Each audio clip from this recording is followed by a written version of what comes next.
Hey, it's Ray. We're down in my tomato and pepper garden today, and we're going to be picking a lot of peppers, and also I'm going to be clipping some parsley that I'm going to be dehydrating. I like to grow parsley in between my pepper and tomato plants. It's a really good companion plant. I got a lot growing. I'm going to clip some, wash it up, and throw it in the dehydrator, and we're also going to pick some peppers today. So let's get to work.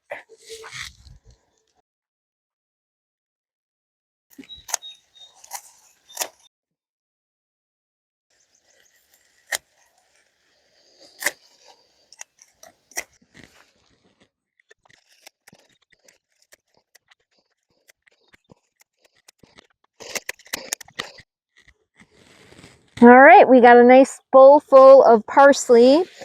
I have a 5-tray dehydrator that I'm going to be using. You can actually pack it pretty full and it dries up well. This is our parsley, and now we're going to get some peppers. Okay, so now we're going to pick some bell peppers. Some of my plants are really loaded, and once they start coming in, you want to keep picking them and harvesting them, and then they'll keep producing for you. I did do a good pickings about 4 days ago and got a nice haul. So let's see what I get today.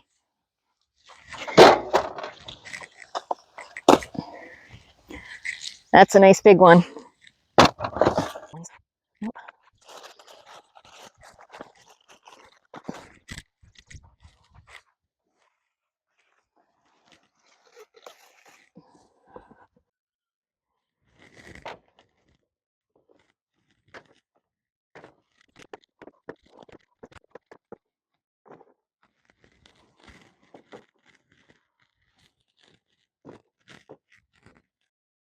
This is my bell pepper haul for today.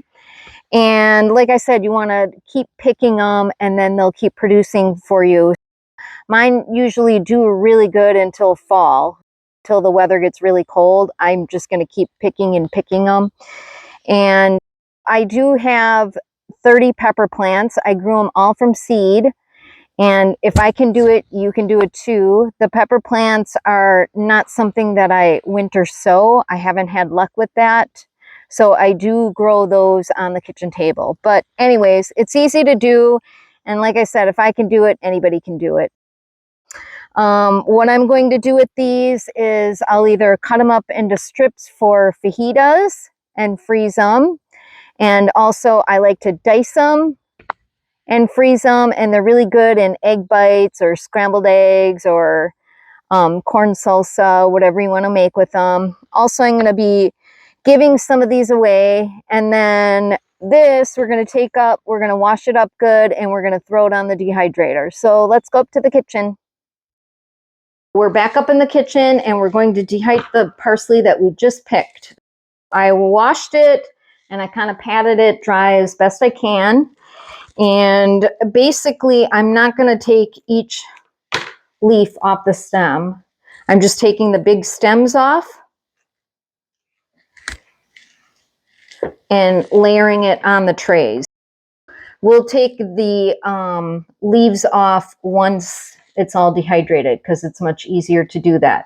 So I will start cutting these and layering them onto the trays.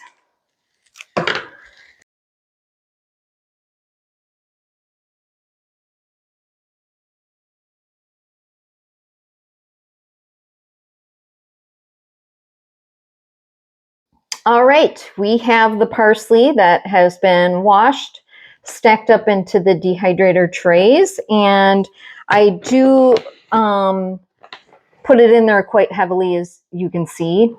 And now it'll go in the dehydrator, and most sites will tell you to dehydrate your herbs at 95 degrees. However, this dehydrator does not go that low. The lowest it goes is 100. I will set it at 100 and I'll set it for 24 hours. I'll see how it looks. I want it to be nice and crumbly once it's dehydrated. I'm going to put it in the dehydrator. I'm setting it for 24 hours, but we will check after 24 hours. It may have to go longer. It may be done. So we'll just check. You just want it to be very dry and crumbly. And then I'm going to set it at 100 because that's the lowest my dehydrator goes, and we're going to just let it go. This is our dehydrated parsley, and I let it go about 24 hours in my dehydrator, even though it was probably ready before then, but I kept adding time until I was ready to get to it. Every dehydrator is a little different. You just want to make sure you're dehydrating it until it's very dry and crispy. I did leave some out so I can show you and see how that crumbles. It crumbles up really good. That's what you want. You want it to be nice and dry. And before you would put it in your jar, you want to make sure that it's cooled down. You never want to put dehydrated food that's warm in your jar. You also want to put it in a jar that's a little bit bigger for the first week, and then you would flip it every day. Come and flip it. Make sure nothing is sticking on the jar or that there's no moisture forming. That means it wasn't properly dehydrated. I've had this in this jar for about a week, and I've been flipping it every day to check it. And so it's good. And now I will transfer it to a smaller jar for storage because you don't want all that big air gap in there. Also, an important thing you want to do is you want to label your jar. You may think you'll remember what's in there, but you want to label it with the contents and also the date. I hope you enjoyed the video. I think we'll be dehydrating some basil. And let me know below what you would like to see me dehydrate or what kind of videos you would like to see. Thanks for watching.